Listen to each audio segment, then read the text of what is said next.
All right. Welcome to state and local government. I am your omnipotent overseer, Justin, Dr. Mueller, whatever. As some of you have had me in class before, you are aware that I neither have the face, the voice, or the personality to do video very well, or audio very well for that matter. I'm more of like a silent film kind of person. So I'm going to try and keep this short in order to minimize your pain and maximize your educational value or something like this. So first of all, I guess I should apologize for not having done these sooner. I know I promised one in like week one and then week two, and now I'm just getting around to it. There is in fact someone responsible for this who is not me, and it is that small child who is on your screen, who is the mother of all breaking things evil in this world. And if you ever have a girl, people will tell you it's like, oh, you're so lucky to have a girl. They're cleaner, they break fewer things, they're more well behaved, they mature faster. Lies. All lies. That small child breaks everything in her path. She frequently smells bad. She has a bad attitude. The other week, my car light, like the check engine light, came on in my car, and it was like, gosh, I wonder if Savannah is responsible for this. And so while I apologize, it is not my fault. And since this is Father's Day, I can freely scapegoat one small child. So, as far as getting on to stuff in here, I'm not going to spend that much time talking about the class because I think for the most part, everyone seems to have some idea of what's going on, and no one has traumatically screwed anything up to this point. Obviously, it's a lot of work getting in 12 chapters or 13 chapters or whatever it is in the period of 5 weeks. That being said, it gets you done sooner, and you don't have to spend July worrying about this class, so that's good. A few things about your exam. So your exam will be available from next Thursday until the end of the day on Friday. Should be fairly straightforward. There are 25 multiple choice questions. And then 5 short answer questions that you get to pick from 7 or 8 from. They'll look an awful lot like some of the questions from the quizzes. In fact, depending on, I might go through some of the quiz questions and reuse them. So some of them might even be duplicate if you didn't do particularly good on one, or some of them seems good. But same general style, same general format, same general outline. You do have some options on your short answers, so definition. And by short answer, we're talking about like 3 pages, 4 pages, something like that. And so you'll have some options if something is a little bit confusing to you or a little bit off-putting. Otherwise, the first 6 chapters are what you're looking at and what you should be focusing on. Obviously, we do chapter 7 this week, but that is in fact not on there. That's on the second test for the class. Just mainly to try and keep your chapters sort of even in terms of content and coverage and stuff like that. So I want to go through the first 6 chapters and kind of highlight a few things that are important, things you should be aware of for your exam and that kind of thing, both to help you, but also to give you some idea of where it is you should be looking. These are things that I think are important, the things that I would focus on if I were you, which is at least somewhat helpful because I'm the person who writes the test. So as far as the basic setup of this, so you have 6 chapters. 2 of them are pretty easy, and 1 and 5, I think it is. A couple of them are more important, like the federalism chapter is more important than the Constitution chapter is more important. But I just want to go through them and kind of highlight some stuff and make a few kind of points that we would ordinarily spend some time on if we were in fact, sitting in a classroom right now in Old Main or the Student Center or wherever. So as far as the first chapter is easy, it's an introductory chapter. Not a lot of specific things come from there. I think that the 2 big things in terms of what we focus on and what we care about, Texas is a huge state in terms of geography, in terms of population. And from a state and local government perspective, that has a large impact on how we do things. Because the reality is that some small states have a very sort of homogenous or similar group of people. Like, I'm from Wisconsin, and there's a little bit of difference between people in Milwaukee and the rest of the state. But generally speaking, whether you're in Green Bay or Eau Claire or Madison, demographically, people are relatively similar. You know, they're politically moderate, they're white, they're Northern European. Like, there's a very similar sort of way of viewing the world.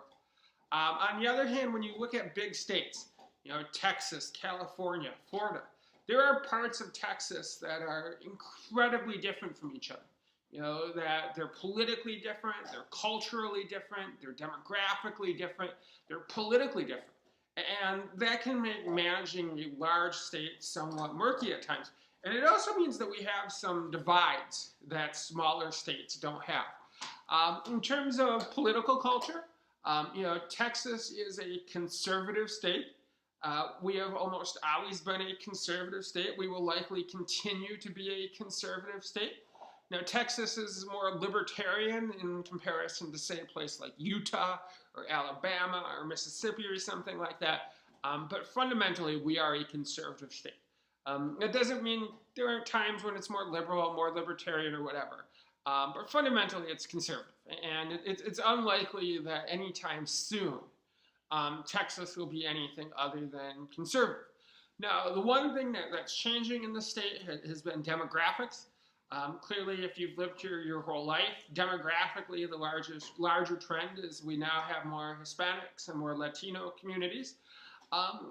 You know, your book kind of hints that this means that things are going to change in the future, or that there's an increased probability that they might change. And that's a little bit debatable, depending on your perspective. Certainly in terms of partisanship, in terms of whether or not Democrats do better or worse, that might be impacted a little bit. But generally speaking, unlike, say, a state like California, which coincidentally used to be a Republican state, which we don't think about anymore because no Republican ever wins there. But at least in Texas, demographics hasn't changed the state all that much. And in fact, we see lots of evidence that the Hispanic community in Texas is far more conservative than in other parts of the country. And whether that's cultural, whether it's just the state, you know, so there's a chance things could change. But it doesn't seem as super likely. We might be more moderate. Our positions on, say, things like immigration might change a little bit. But even though the state is changing, it's unlikely that we're going to be California anytime soon. On the other hand, it might mean that we're slightly a little bit more moderate. But your book talks about that, and certainly that has changed. But so first chapter is really simple. You know, you got big state, big problems. You got different political cultures in the state, but underlying most of them are sort of a feeling of conservatism or a drift towards conservatism. And then, like some states, we do have changing demographics. And that cities and the state in and of itself over the past 15 to 20 years has changed quite a bit. Now, politically, that's had minor, at least, influence so far. But at least possibility-wise, it could change some stuff in the future. So chapter 2 is an important chapter. You need to look at federalism. You need to understand federalism. You need to kind of go through it and get the drift of it. The 3 or 4 things I would take away from this. So number 1 is federalism versus the other types of government. So federalism, you have a national government and a bunch of states. We also have a unitary system, or unitary governments, which are coincidentally what most of the world has, where you have one national government that more or less reigns supreme. And then you get confederate governments, which today probably the closest thing is like the European Union. But essentially in a confederate government, you have a really, really weak national government, and you have very, very strong states that kind of come and go and have their own unique powers. We have had confederate governments in the United States under our first sort of governing document, which was the Articles of Confederation, which predated the U.S. Constitution, and during the Civil War. The South in the United States operated as a confederation government. Coincidentally, in neither case did it go extremely well, but it's certainly there. Point 2, evolution of federalism. So the big thing with the evolution of federalism is that essentially the powers of the national government have expanded. The powers of the state have shrunk. We have constitutional rights and liberties. So your book talks about the Supremacy Clause, which favors the national government, meaning that if there is a tie, you know, that if Congress and the president want one thing and the states want the other thing, generally speaking, the national government is going to win.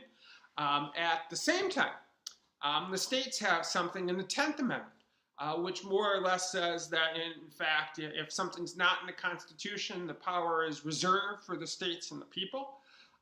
Realistically, the states don't win a lot anymore. And that if you look at there are some policies where states clearly get to do their own thing.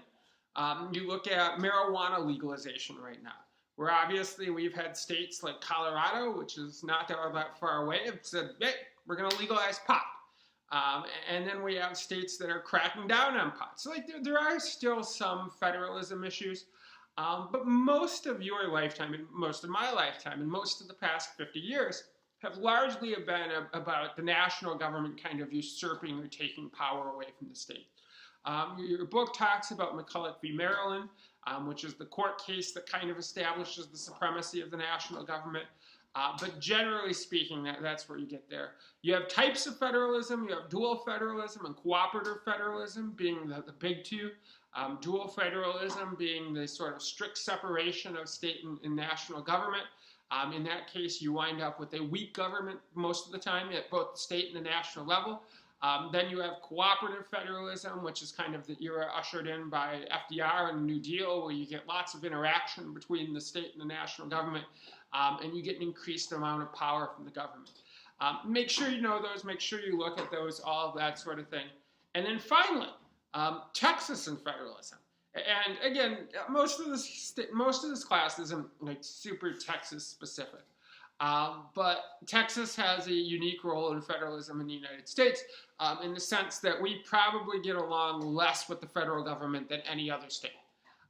In that Texas has historically sort of clung to state power and state rights, and that makes it a little bit different. So chapter 2 is important. Make sure you go through it. Spend more time on that chapter looking through it. Chapter 3, Texas Constitution. Don't look at the history. I'm not going to quiz you on the Constitution of 1845 or drill you on the Constitution of 1873. That stuff is kind of silly. The basic takeaways, 3 things. Texas has a very long, very conservative, very specific constitution, meaning that we have a long Bill of Rights. We have a very conservative constitution in terms of its practices, its beliefs, and it is really freaking long, like 9 times longer than the national constitution. This creates some issues. Clearly, if you are more politically liberal or progressive, you might not like it. If you actually want to teach it, because of its length, it's a bit of a pain, but it's there. Second point, in comparison to other states, Texas has very, very limited popular democracy. And by popular democracy, all we mean is the ability for citizens to participate. Texans don't have referendums. We don't have ballot measures or initiatives. We can't recall our politicians. And that in comparison to most states, Texas doesn't allow a lot of citizen participation. And then finally, from a practical standpoint, in order to change the Texas Constitution, 2 things have to happen. So number 1, there has to be a 2/3 majority in the legislature, meaning that a constitutional amendment has to pass through the Texas legislature, and then it has to receive a majority of the popular vote, meaning that a majority of Texans have to vote for it. This process isn't hard or difficult. It's the fairly typical process for amending state constitutions. Amendments in Texas generally pass about 75% of the time or so. And so from that perspective, it's run-of-the-mill type of stuff, but recognize a couple of these basic things. Chapter 4 is looking at campaigns, elections, participation in Texas. Your book dwells on it quite a bit. I mean, I think the big thing within Texas is that we have really low political participation. And whether this is good or bad depends a little bit on your outlook in life. People who say it's bad more or less argue that it's kind of unfortunate that more people aren't involved in the political system. People who don't really care would argue that most Texans are generally satisfied with their government. And that despite the fact most people don't participate all that much, in comparison to states with high participation, and we're actually fairly content with what it is that we have and what goes on. Some groups have very anemic participation, which is, I think, unfortunate, although historically sort of the norm, but Texas tends to be a little bit behind in that respect. Females participate a lot less in Texas. Hispanics participate a lot less. And certainly in comparison to their percentage of the population, they are massively underrepresented in terms of their sort of contribution to participation in Texas. Two, go through the campaigns and election stuff. Look at some of the rules, look at some of the types, go through it. You're not going to get nitpicky on it, but make sure you do that. And then the last thing, and again, this goes kind of with one, in terms of who holds power in Texas. They tend to be white, they tend to be male, they tend to be wealthy, they tend to be Protestant, and especially more recently, they tend to come from the suburbs of either Dallas or Houston. And again, it's not that white males with money don't control most of the political system, but at least in Texas, they tend to be a little bit overrepresented in terms of their electoral power, all of these things. But go through that, especially pay attention to the elections and campaigns kind of thing. Try and get some feel for that and whatnot. 5, political parties should be an easy one. It's a shorter chapter. Generally speaking, there are 2 places where we deal with political parties. One is parties in the electorate, meaning how parties affect citizens.